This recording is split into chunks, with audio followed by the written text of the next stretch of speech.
I'm Mark Golub, and in the news, President Donald Trump's first visit to the State of Israel as president. As would be expected, it's received a great deal of world attention. The entire Jewish world has seemed to watch and scrutinize every word, every hand gesture. And many American Jews were surprised to learn that Donald Trump is now the first sitting president ever to have visited the Western Wall, which is actually on the West Bank. Many American Jews don't associate the old city of Jerusalem and the Western Wall with the West Bank, and Jews will often come back from Israel and say they never visited the West Bank, even though they were in the old city and stood at the Western Wall. In any event, American presidents have been reluctant to visit the old city and the Western Wall because the United States does not want to appear to be giving its approval of Israeli control of any part of the West Bank. And it was especially irksome to many Israelis and to many American Jews to hear President Obama and his administration refer to East Jerusalem as a, quote, settlement, unquote. But Donald Trump has broken the traditional mold in so many ways, it should come as no surprise to any of us that he's done so again, this time in service to a cause many Israelis and American Jews believe in, by visiting the Western Wall, as did his wife Melania and his Jewish daughter Ivanka. Donald Trump has also expressed a desire to help the Israelis and Palestinians finally make a deal that would begin to end more than a century of Palestinian rejectionism of any Jewish state anywhere in Eretz Yisrael, from the Jordan River to the Mediterranean Sea. And Prime Minister Netanyahu has taken a step in that direction, while Mahmoud Abbas says he's now willing to engage in a peace process under the auspices of Donald Trump. So how significant is Donald Trump's visit to Israel? And how realistic is it to believe that the president can initiate meaningful negotiations between Israel and the Palestinians?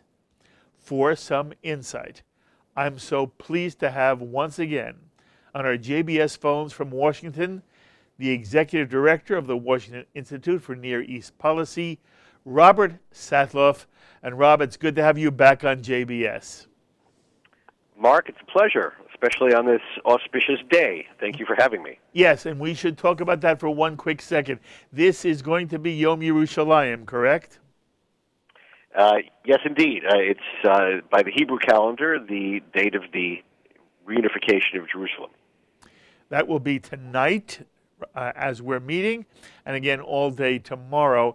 It's a big deal in Israel. There are many American Jews, Rob.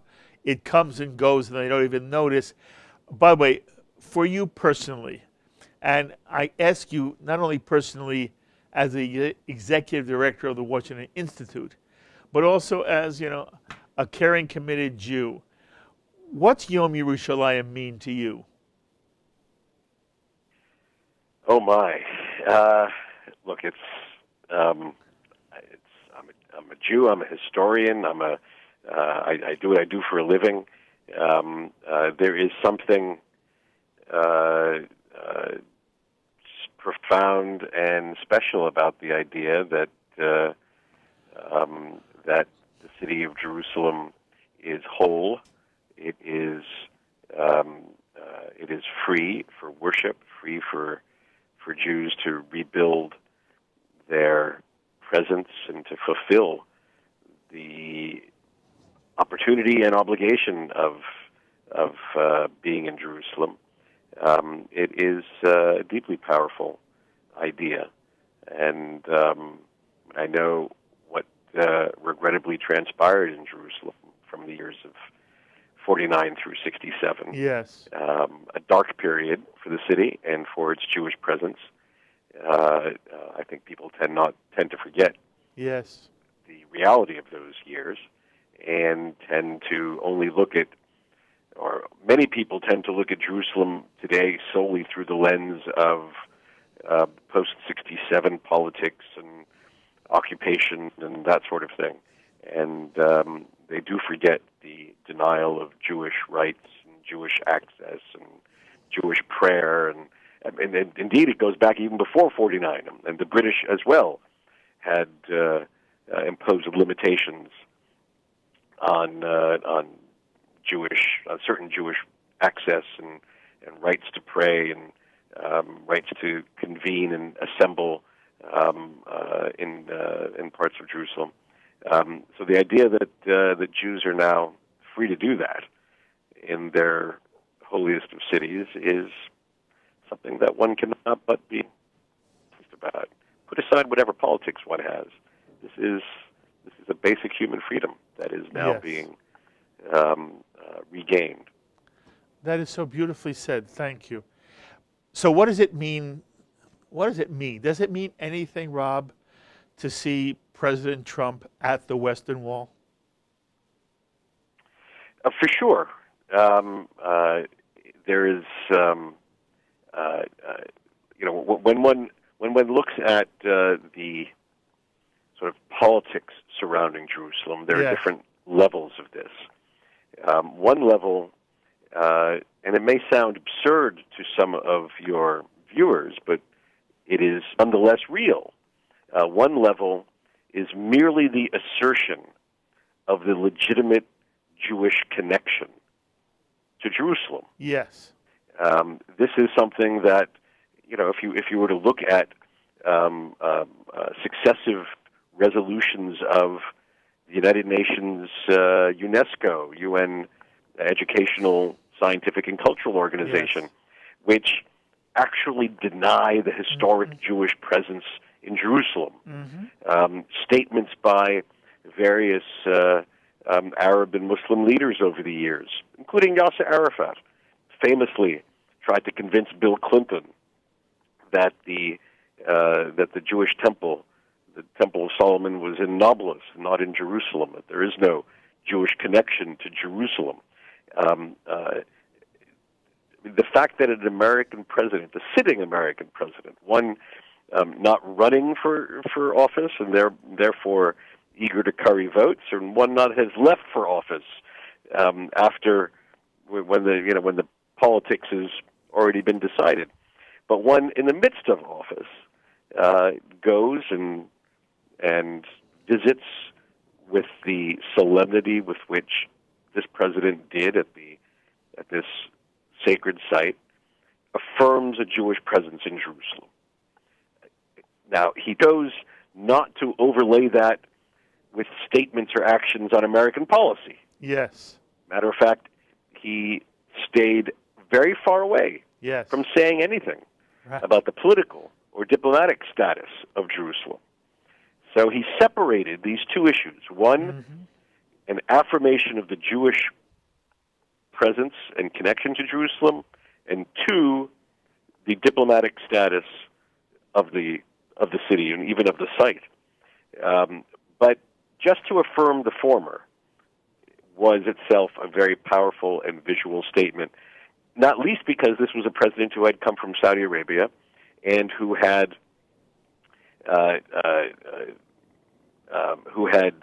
laid a foundation of partnership with 55 Muslim leaders, and so there was no trade-off at all.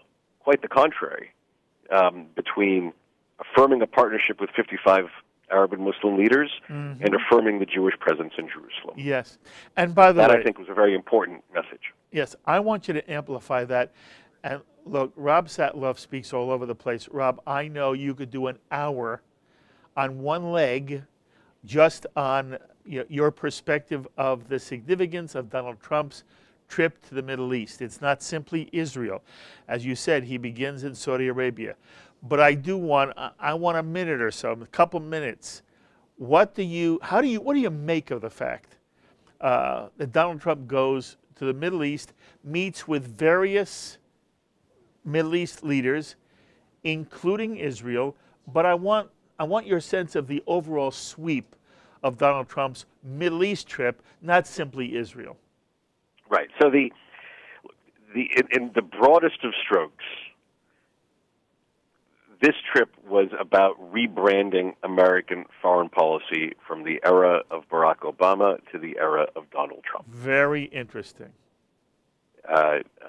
This trip was the antidote in the minds of critics of Barack Obama, was the antidote to Barack Obama's 2009 Middle East trip.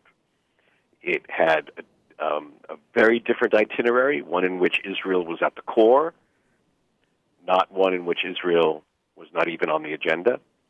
It had a very different mission, one in which affirming partnerships with traditional allies was at the core, not one in which reaching out over the heads of our allies and reaching out toward the Iranians was at the core. Very different mission, very different agenda, very different goal. And it was, and in that sense, Donald Trump went to a region of the world where he is a superstar, where he is viewed very positively. I mean, whatever one thinks about him here at home and the extent of his political difficulties, the extent to which they may be, self-produced, or they are the product of partisanship, or whatever you want to say. He went to the part of the world that was eager to receive him and eager for his message. One, a message of renewed partnership with traditional allies, and two, a message about common threats and common interests, the foremost one being dealing with the challenge of Iran. Okay. These two things were at the top of his agenda, and they ensured that his trip to the Middle East was going to be a success even before he uttered a single syllable. Very interesting. I was going to ask you that very question, and people should understand, the Washington Institute is nonpartisan. It's not like you're representing either the Republican agenda or the Democratic agenda, and I'm sure inside the Institute there are people who lean one way or the other. But I'm asking you again, as an analyst, do you feel Trump was successful in terms of the goal he had by going to the Middle East? Well, this visit was destined to be a success, regardless of specific achievements that were made. Mm-hmm. And then the president didn't do anything in the trip that detracted from that success. And there were some areas in which he added to that success. So, in Israel, for example, I think the emerging conventional wisdom in just a few hours since he has left the country is that Donald Trump, perhaps by avoiding provocations and controversies and difficult moments with both Netanyahu and Abbas, the Israeli prime minister and the Palestinian president, he managed to re-inject the idea of peace into public discourse and made it an acceptable topic again for both Israelis and Palestinians. Yes. Now, he operated at a 40,000-foot level, no details, no specific requests of anybody. But, maybe that's what Israelis and Palestinians needed. Very interesting. A pick-me-up on the idea that peace is possible. Yes. Okay, that's my next question for you. Rob, how realistic is it to think that President Trump could initiate a process that ultimately would enable Abbas and the Palestinian community to give up the rejection of any Jewish presence anywhere in what we call Eretz Yisrael, to ultimately recognize the legitimacy of a Jewish state in the region, and three, give up any claim of a significant right of Palestinian return, let alone getting the Palestinian Authority to stop its incitement and its incentives for terrorist murder against Israelis. To what extent do you believe there's any realistic possibility of any of that being accomplished through a Trump administration? Well, when you phrase it that way, Mark, Yes. obviously the challenge is great. Have I misstated it, Rob? I'm sorry, say it again? Have I misstated it? You didn't misstate the challenge, but you also, I don't think, quite presented the fullness of the situation, in the sense that I'm actually as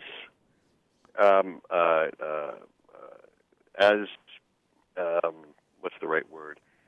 As struck by the fact that 24 years after the Oslo process began, 24 years after that, sign on the White House lawn, these parties are still at it. I mean, it's the same Bibi who was prime minister in 1996, older, a little grayer, etc. And it was Abbas who was on the White House lawn that day.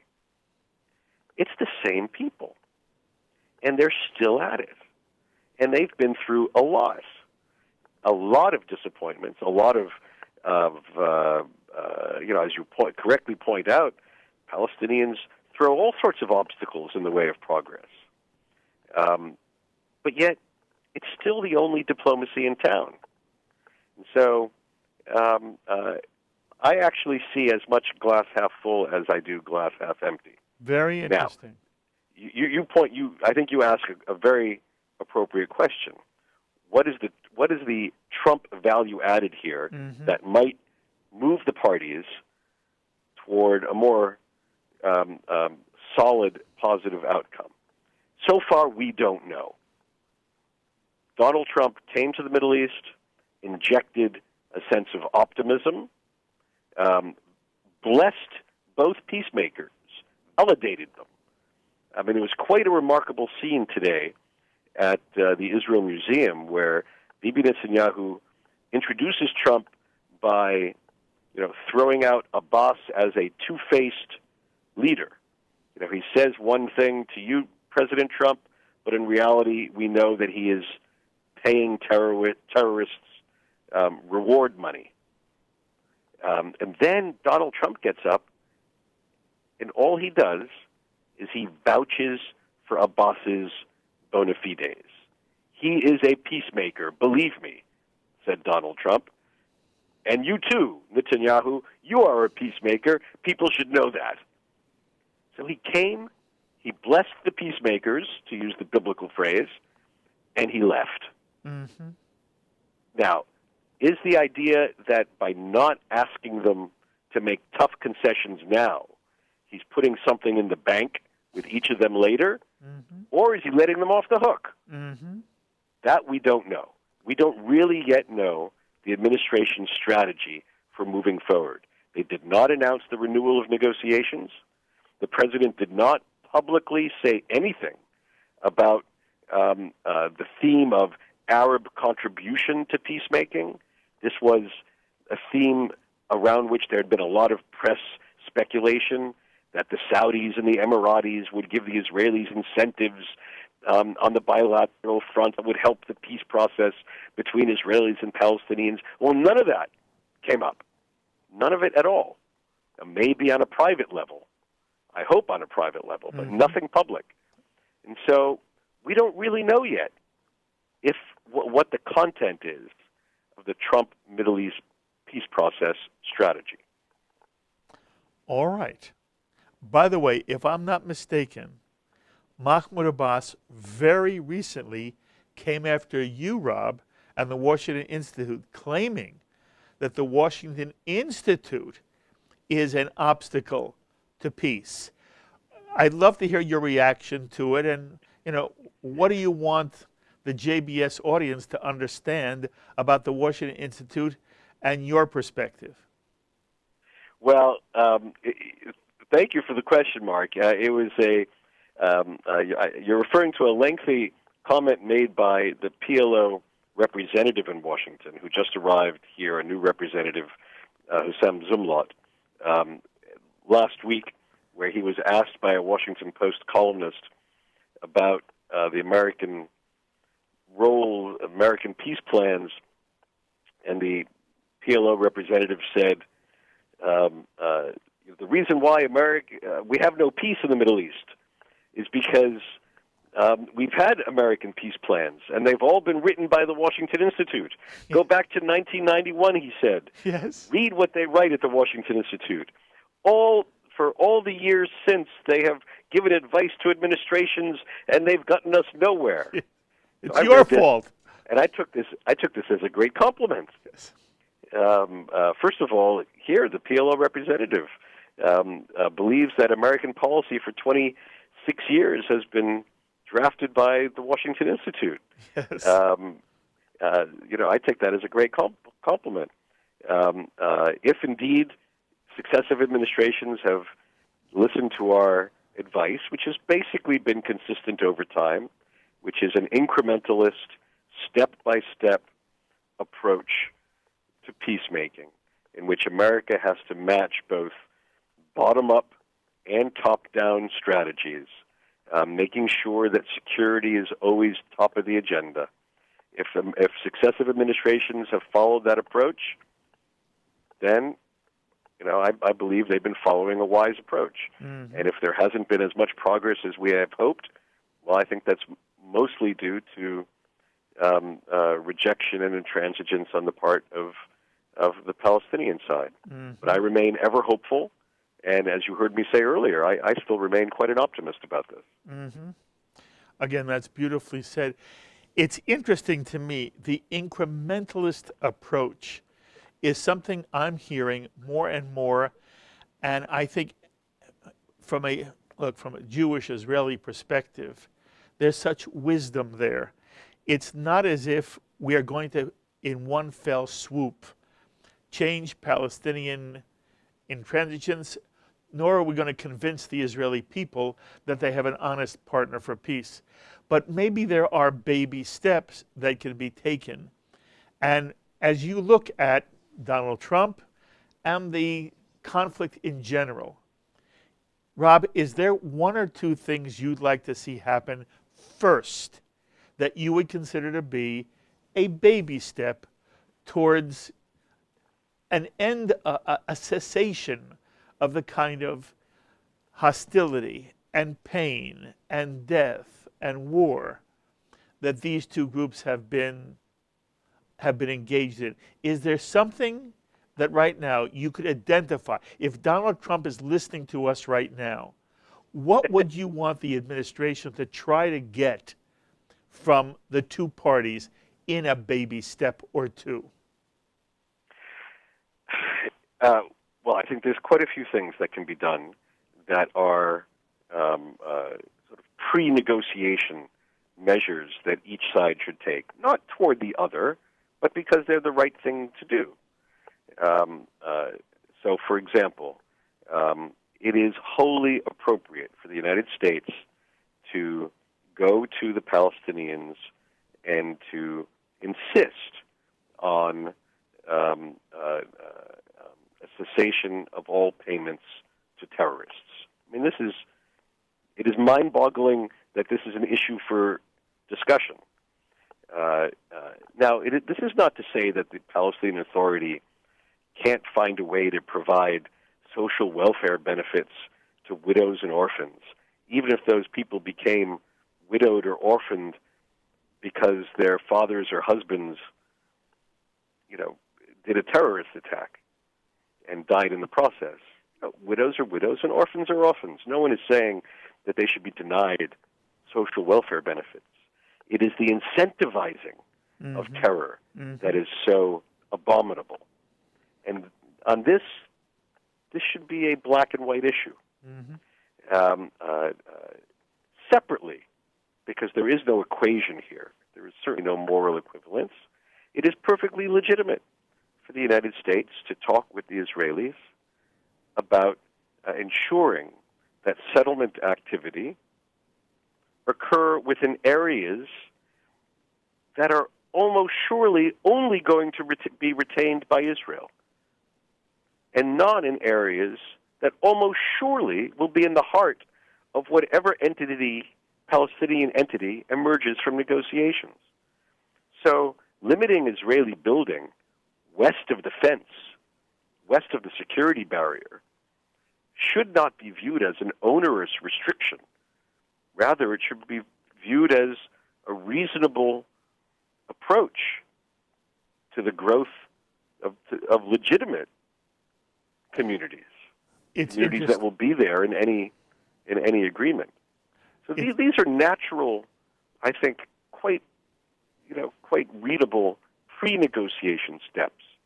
And then a third area where we've seen the Israeli government in just the last few days take measures with the Palestinians has to do with certain economic developments inside part of the West Bank that is contested, but which everybody believes economics will help provide a better foundation for eventual politics.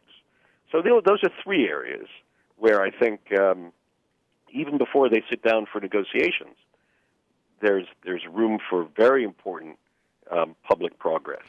Well, there is that expression from your mouth.